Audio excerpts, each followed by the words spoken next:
Hi, Julius. Good evening, ma'am. Good evening. Good evening. Good evening. Good Nakamute evening pala ulit ako. tayo. Andito na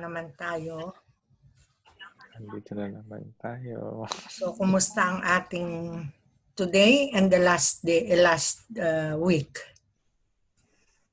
It's okay, ma'am. Hi, Yilna.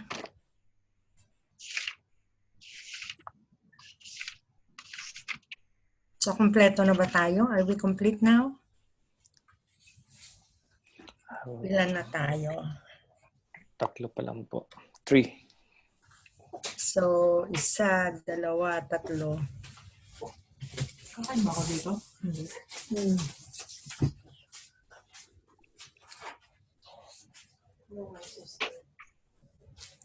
So, last time, ilan tayo? 5 lang ba tayo last time? 5 lang. Wait lang. Check.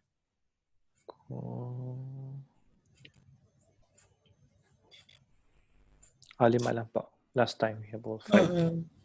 But we started, ang dami natin nung nag-umpisa. We have 9 before. Yeah. I think we'll go to the another batch. Nag-join sila kamo? I don't know. I don't know where is and Pearl, Sarah Pearl. Si Joy, parang saan ko nakitang class si Joy? Dito. Here. Hindi, I think she joined in the other. So, kumusta ka na, Romelda?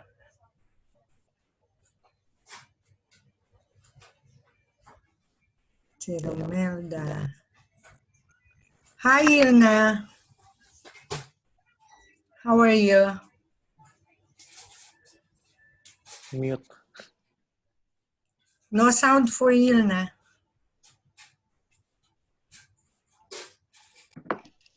No sound? Mute. Ako? No, si Hello? Yilna. Yeah. Yeah. Hi, Ilna. Hi, good evening. Can you hear me now? Yes. Okay, fine. Clear. Okay. How are you? Fine, thanks. How are you, ma'am? Good. Yeah. So how you been doing lately? Yeah, very busy. I just come from work. Uh-huh. So the malls now are quite busy? Yeah, yes. Uh-huh. So people are coming back to the malls nowadays. Yes, yes.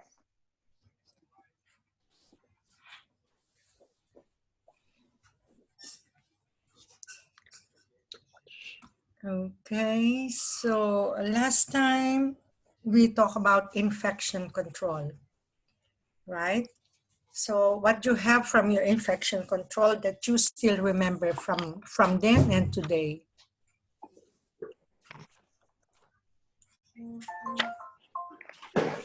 What did you remember from the last infection control? Because our lesson for today is about housekeeping. So there is a relationship between the infection control and the housekeeping that we are going to discuss today.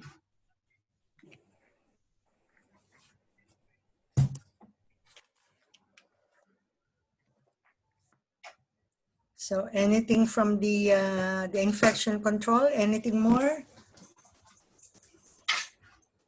No. So Jennifer is coming in. So okay lang kayo? Okay lang kayo from the past? Surviving. Nakakatuwa, alam niyo yun, sa bawat class, may isang lalaki. Merong Naliligaw. na isang lalaki. Naliligaw. Every class. Hi, Jennifer.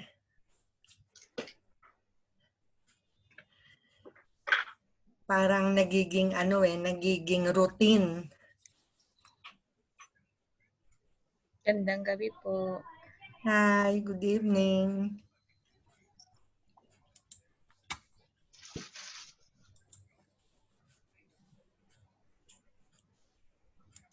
So, For exam?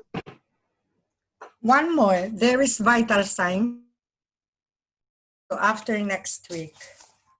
Okay. So today we are going to discuss about housekeeping and vital exam.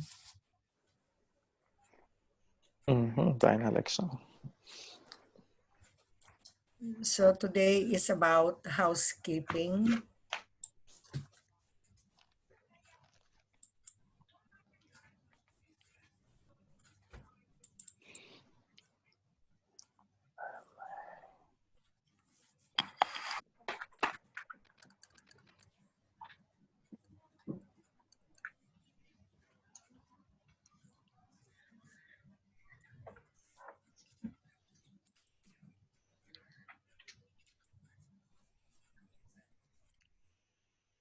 Ready with our housekeeping lesson for today?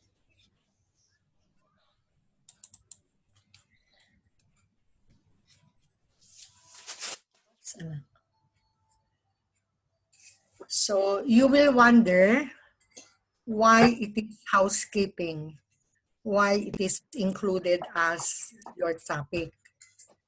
So since you have a part to play on this housekeeping, as in the nursing aid, there is a housekeeping role that we need to take part in. Okay, it's not about you will be called a housekeepers. It's two different things. You will just be, doing your part as a nursing aid to become housekeeping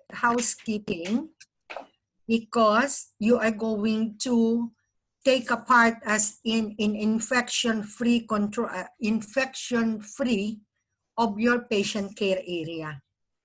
Okay, in wherever you will be, like the area, if you will be assigned in a clinic, so in that case, you will be the one responsible for your area where there is a patient. Okay, so you don't need to wait for the housekeeper or the cleaner to clean the mess inside of your patient care area where you can do it. So this is your role. It's not given to you as in you are a housekeeper as a nursing aide. No. You will just play a role for the infection-free of your environment or not to spread the infection or cross-contamination within your patient care area. Okay, so that's why we are going to talk about housekeeping.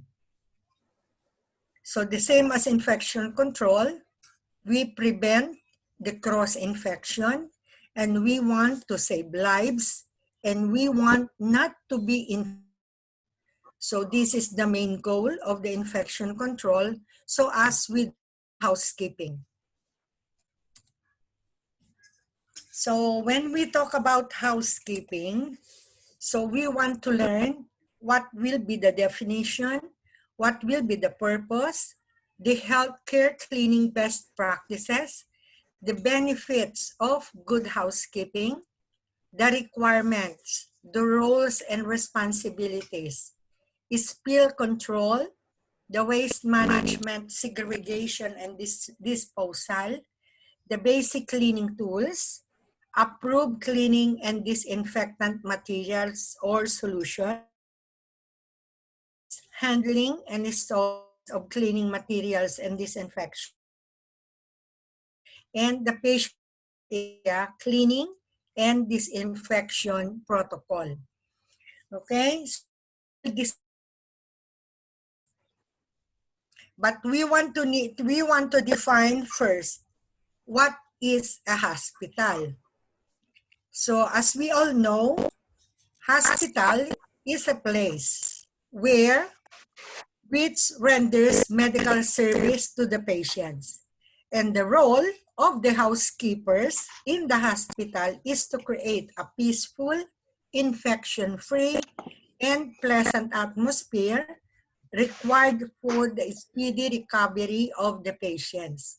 So it should also create a homely atmosphere for the patient.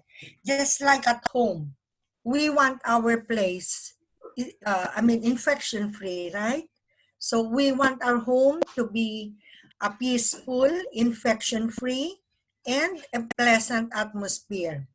We don't recover, but we need to be physically fit there.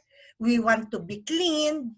We want the environment to be um, infection-free, smell-free, all of this that considers to be as in infection-free, and the environment will be good to stay.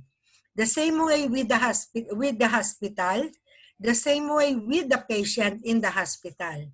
So now in the hospital housekeeping, it refers to the management of the hospital, general cleaning of hospitals and clinics, keeping and placing hospital things in order, including including floors, walls, certain types of equipment, tables, and other services.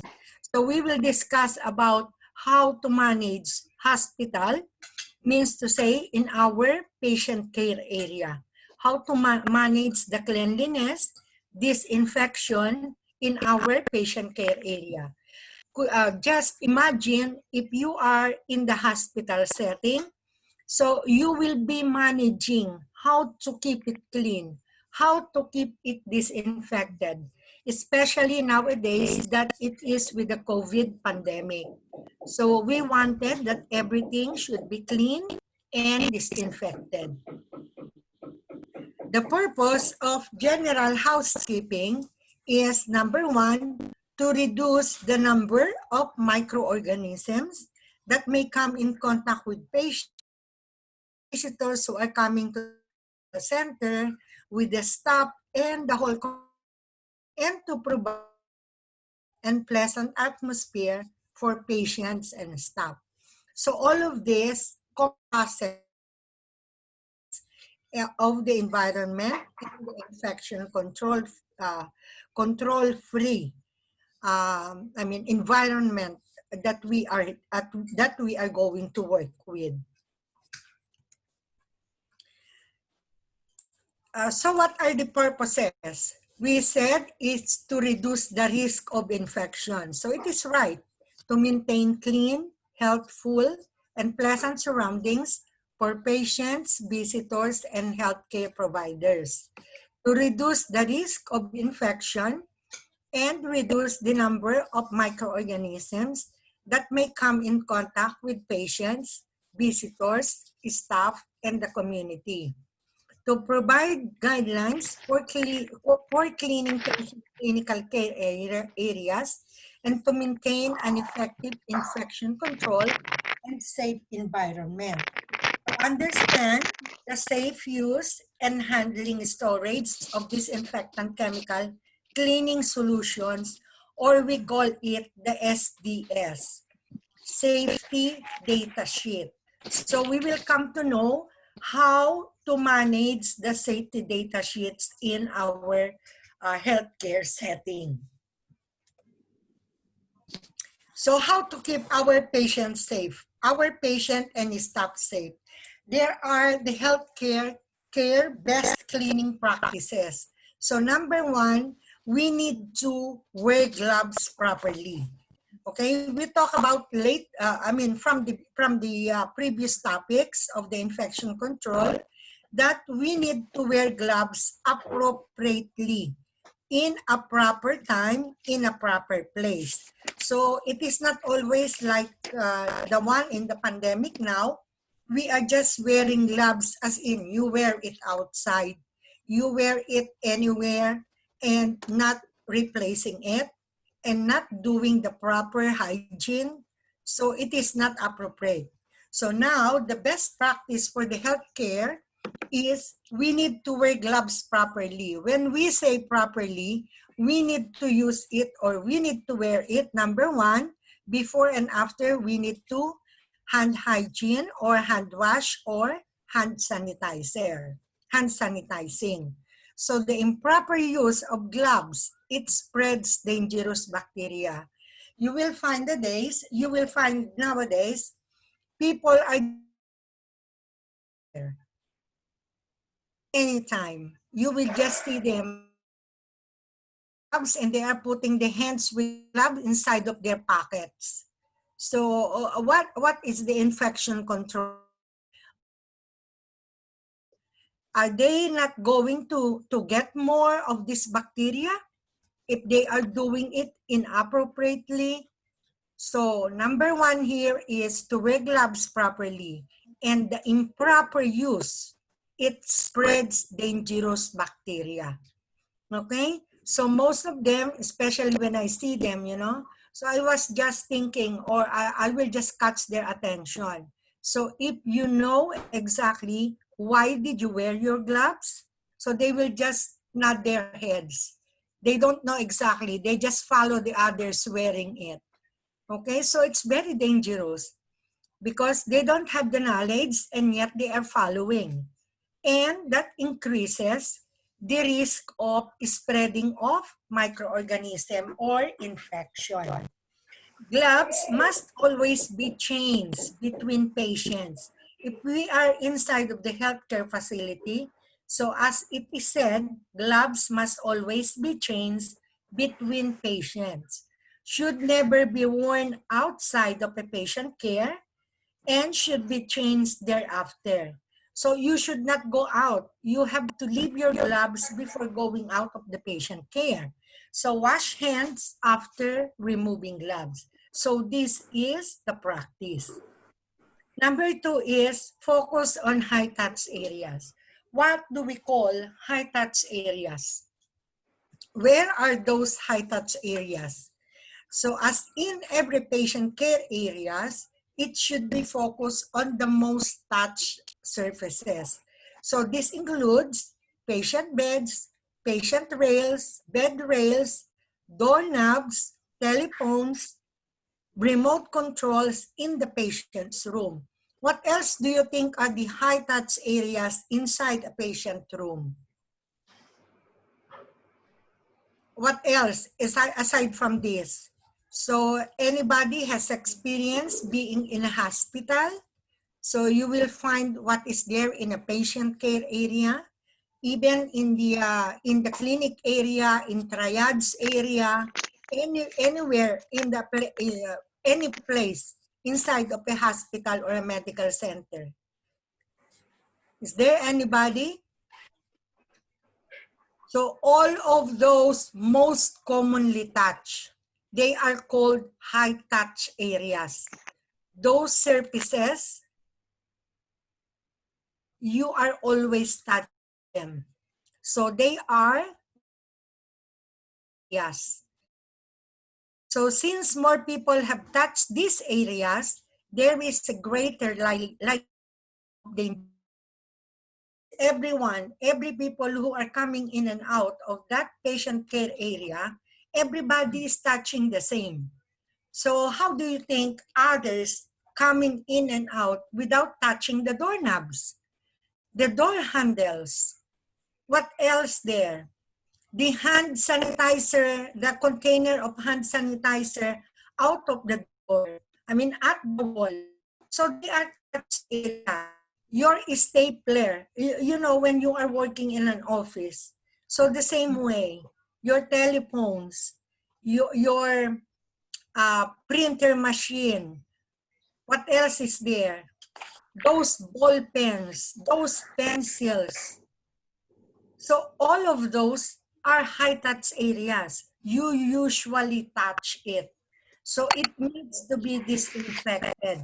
It needs to be not only clean, we need to disinfect. Okay? So all of those areas are called high-touch areas. Number three, work from clean to dirty areas.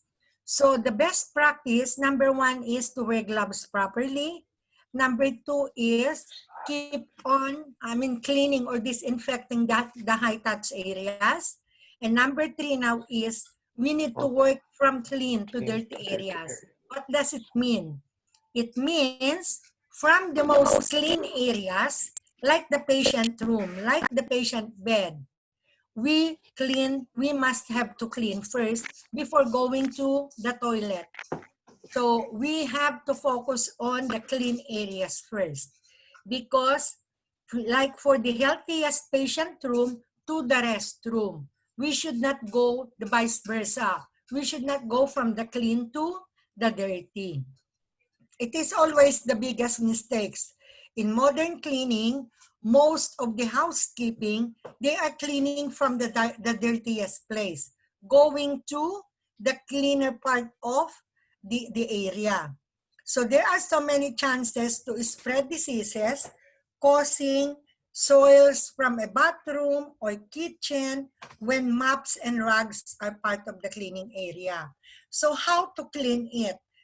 First, we need to have a map, a designated map, a color-coded map that is to be used in a certain place.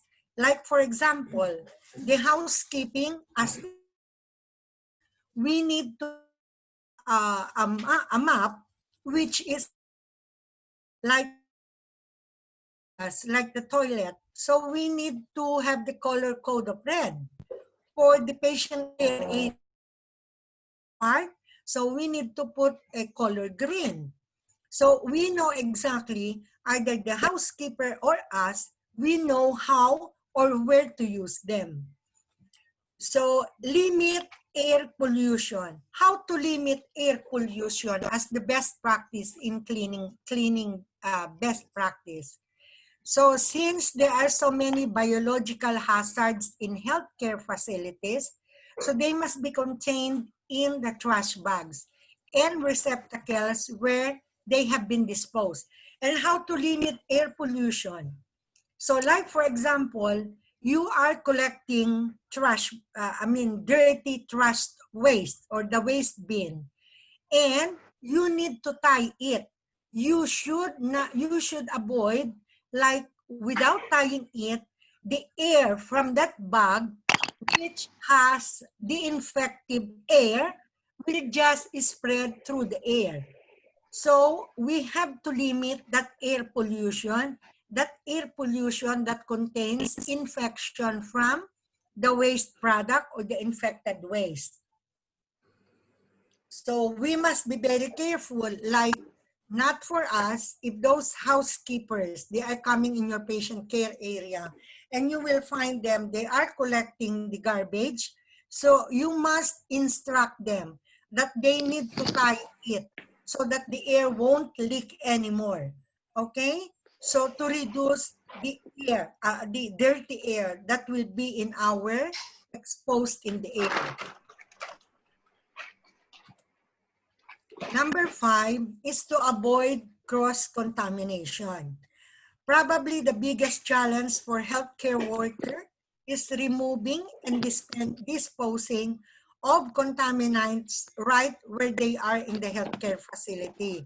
So it is a biggest challenge, because in the whole facility, so we are thinking that everybody is potentially infectious.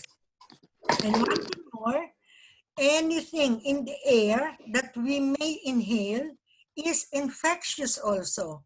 So what we need to do to avoid them, as we have talked about it, the mops, the rugs, all of those things, it should be separated, it should be disinfected to avoid cross-contamination. How? Because we are using the mops in the toilet. And then we will just, for the cleanest part of the area, but we are going to out. Going to spread or contamination, you contaminate the other part of the area when you are taking maps used from the toilet. So we must be careful to avoid cross-contamination. Number 6 is to dispose of contaminated material safely. we all know how to dispose the infected material, the medical waste. We know that, all of those inside of the medical waste are the infected materials disposed by the patients, the one which are in contact with the patients, right? So all of this must be disposed accordingly. So if it is in the yellow bag, all of those must be in the yellow bag. So there is no chance to be contaminated with other materials which is not infected or it did not touch with the patient. Number 7, in the best practice for the for the cleaning and disinfecting, we have to minimize chemical content. Minimizing chemical content means those abrasive chemicals, those abrasive, uh, the smell of the chemicals or the smell of this disinfectant solution that's going to be used in your toilets. Sometimes it is irritant. It irritates patients' nasal passages. How?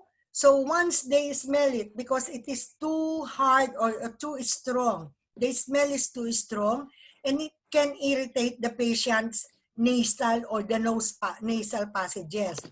And sometimes the workers themselves, if they are not using the proper PPE, so they themselves are being hurt. They are being, with these abrasive contents of the chemicals, they are going to be burned. They harm their skin. So limit the use of chemicals in the patient care areas. So now we knew what are the best cleaning, housekeeping, best practices in our healthcare facility. To have an effective housekeeping, results, we must do the following.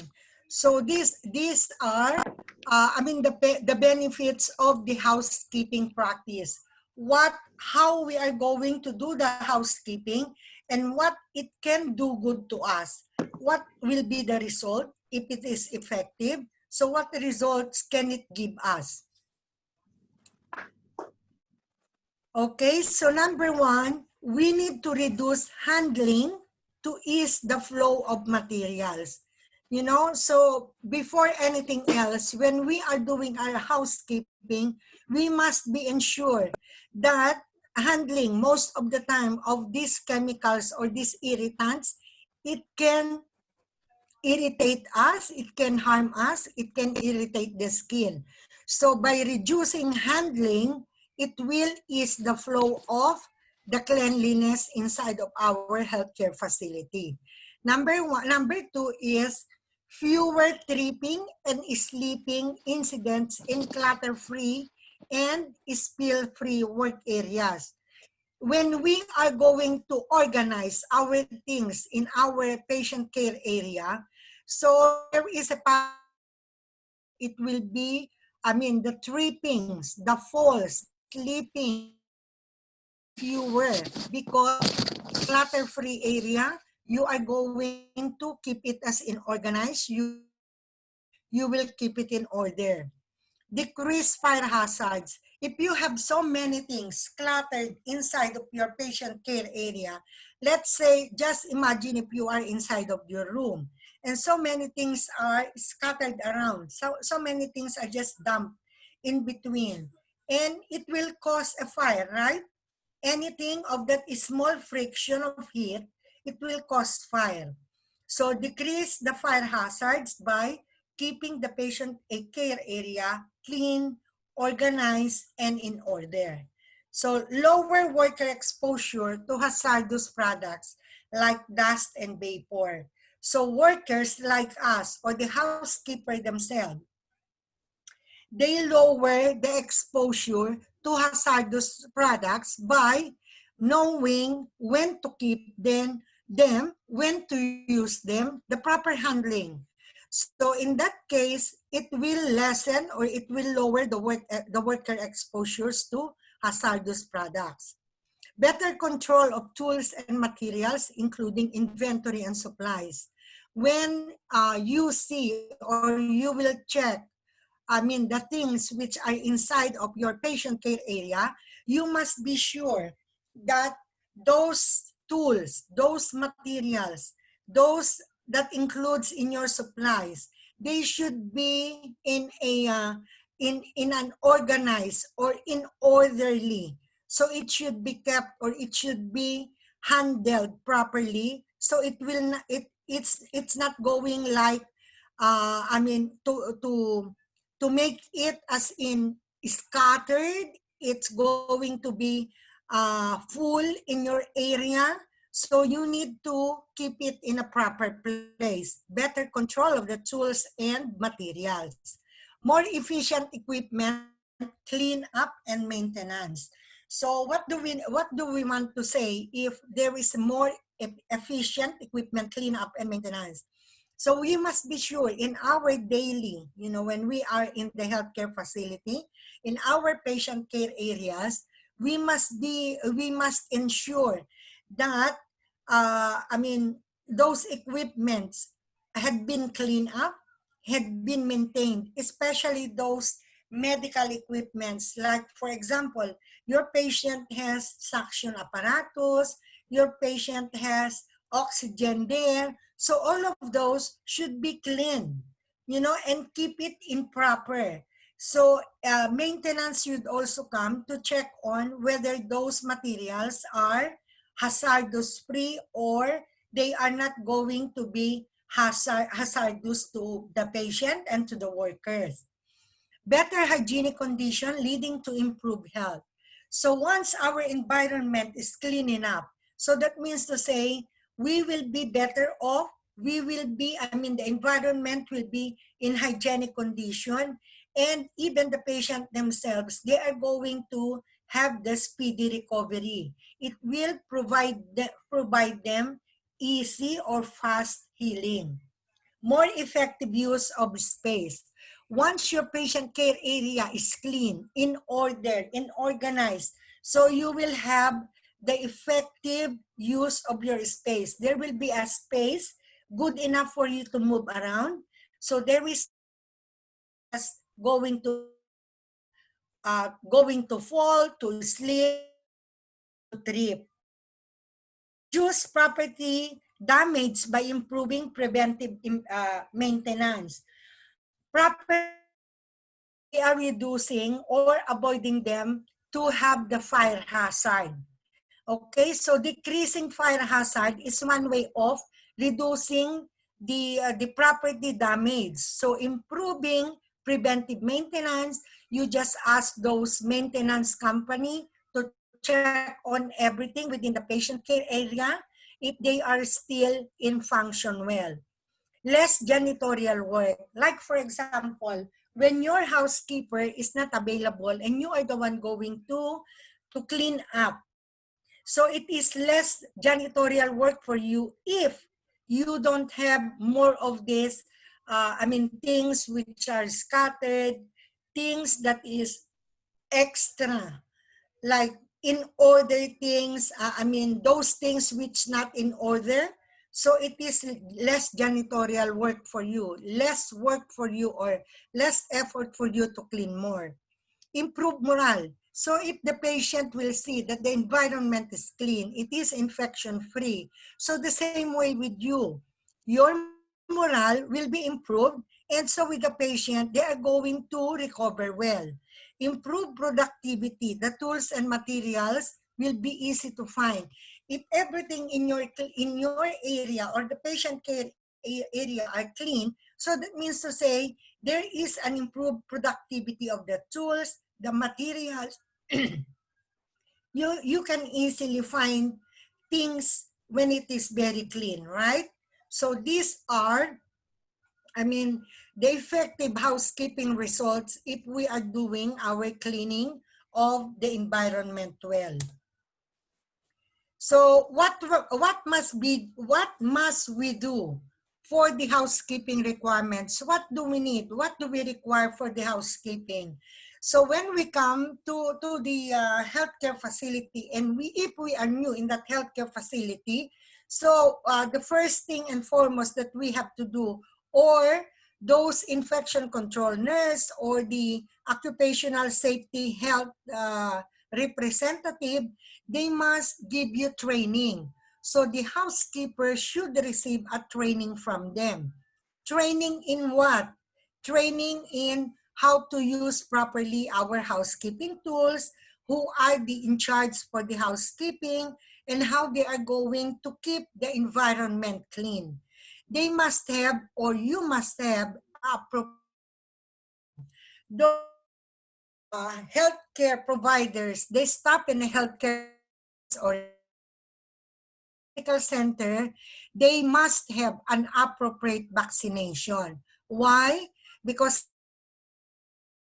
or we cannot prevent or we cannot avoid. Sometimes you will be pricked by a needle. So in this case, if you will be pricked by a needle, so you will have the immunity. You will have the immunity to the hepatitis vaccine, to hepatitis infection.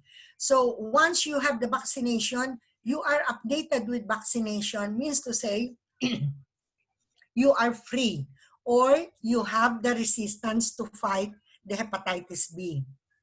Number 3 is must comply to housekeeping standards on. What do we need to comply in the housekeeping standard? Number 1 is to clean up spills of body fluids, secretions, and discharges. And how to do that? So in the later slide, we will be talking about how to clean the spills. It is not our responsibility